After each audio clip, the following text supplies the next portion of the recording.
आणि या नंतरची बातमी आहे अखेर शांततेचा श्वास सोडणाऱ्या आखाताची।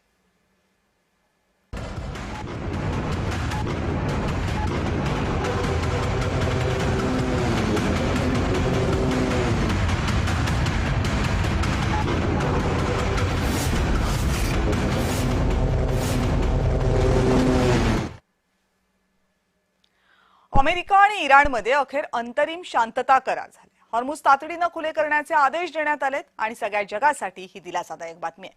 तब्बल 3.5 महिन्यांनी या सगळ्या परिसरामध्ये ही शांतता निर्माण झाली।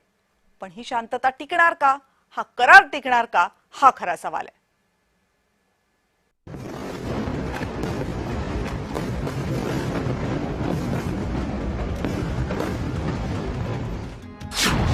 गेले 3.5 महिने सुरू असलेल्या इराण युद्ध अखेर थांबले।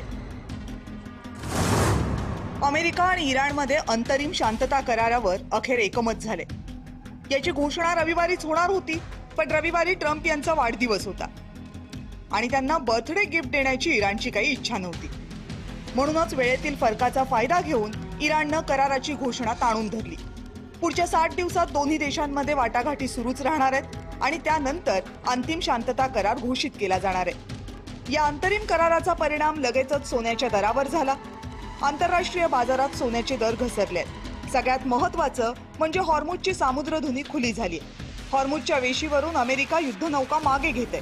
ही घोषणा खुद्द ट्रम्प यांनी केली आहे। त्यामुळे येत्या काही आठवड्यांमध्ये तेलाचे दर कमी होतील हे निश्चित। पण भारतात पेट्रोल आणि डिझेलचे दर कितीनं आणि कधी घसरणार हे अजूनही स्पष्ट झालेलं नाही।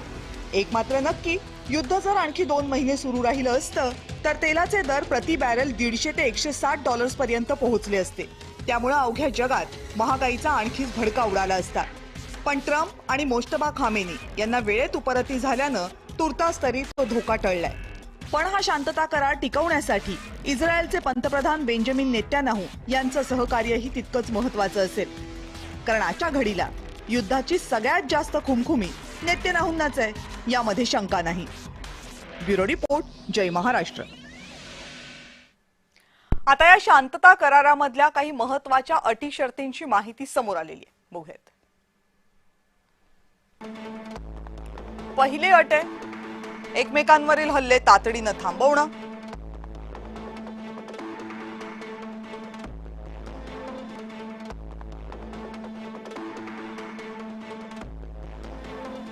दुसरी आणि सगळ्या जगाच्या दृष्टीनं महत्त्वाची असलेली अट हॉर्मुझची सामुद्रधुनी तात्काळ खुली करणं।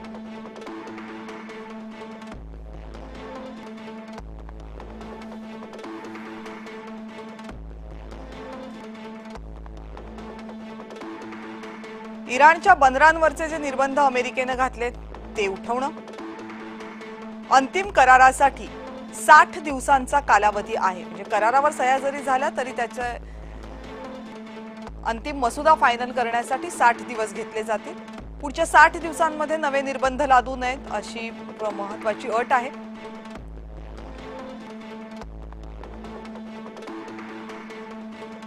इराणी तेल निर्यातीला तात्पुरती सूट देण्यात आलेली आहे।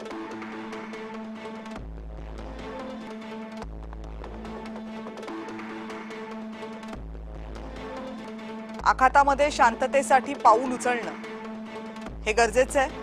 त्या दृष्टीनं करारामध्ये चर्चा झाली आहे। इराण युरेनियमचं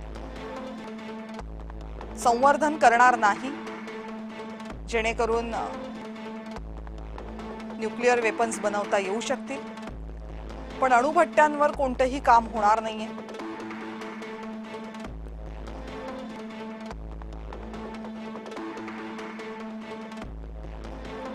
इराणचा अणु कार्यक्रम हा वाटाघाटींवरच अवलंबून असेल। अजून 60 दिवस वाटाघाटी होतील।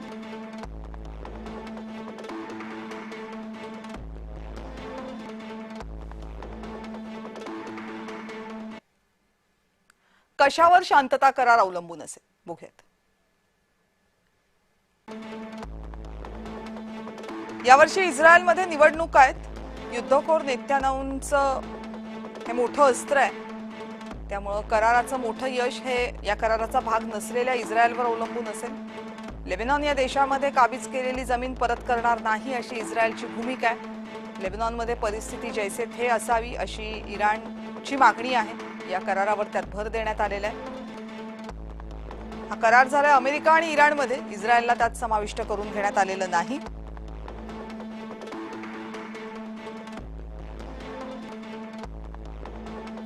अण्वस्त्र विकसित करण्याचा कार्यक्रम इराण थांबवणार का यावर बरंच काही ठरणार आहे.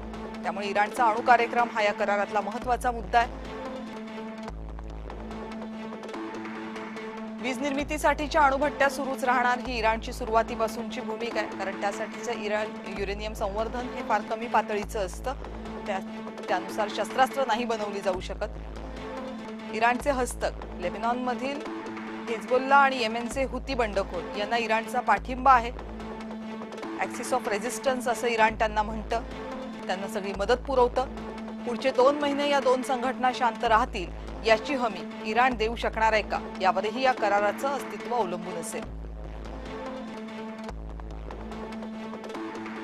हॉर्मुझची सामुद्रधुनी. हॉर्मुझच्या समुद्रामध्ये पेरलेल्या जलसुरुंग इराण वेळेत काढू शकेल का हा सवाल आहे.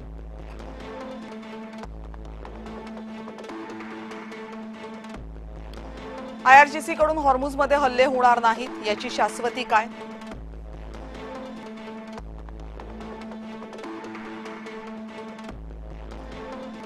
इराणवरील तेल विक्री निर्बंध अमेरिका तातडीनं हटवणार का याकडे लक्ष आहे.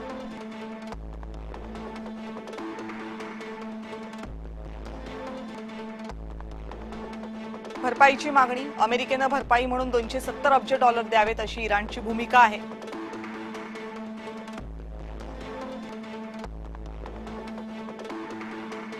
रोखीमध्ये नाही पण अन्य मार्गानं अमेरिका भरपाई देणार का हाही सवाल आहे.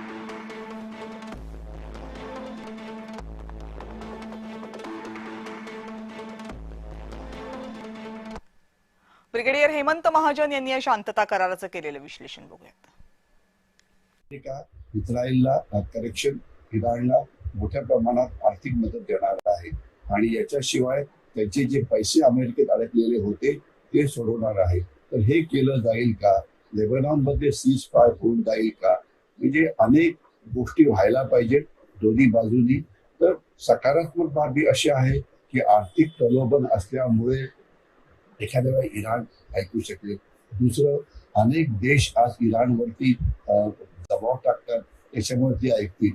जागतिक ऊर्जा संकटामुळे इराणचं पण मोठं नुकसान होतंय म्हणून ते ऐकू शकले. आणि जर हॉर्मुझ समुद्रधुनी उघडली गेली तर याचा फायदा इराणला सुद्धा मोठ्या प्रमाणात होतो. आणि नकारात्मक बाब अशी आहे की दोन्हीही बाजू म्हणजे इराणचा अमेरिकेवरती विश्वास नाही, अमेरिकेचा इराणवरती विश्वास नाही. तर त्याच्यामुळे हा करार किती टिकेल याची काही दीर्घकालीन हमी जी आहे ती कोणीही देऊ शकत नाही.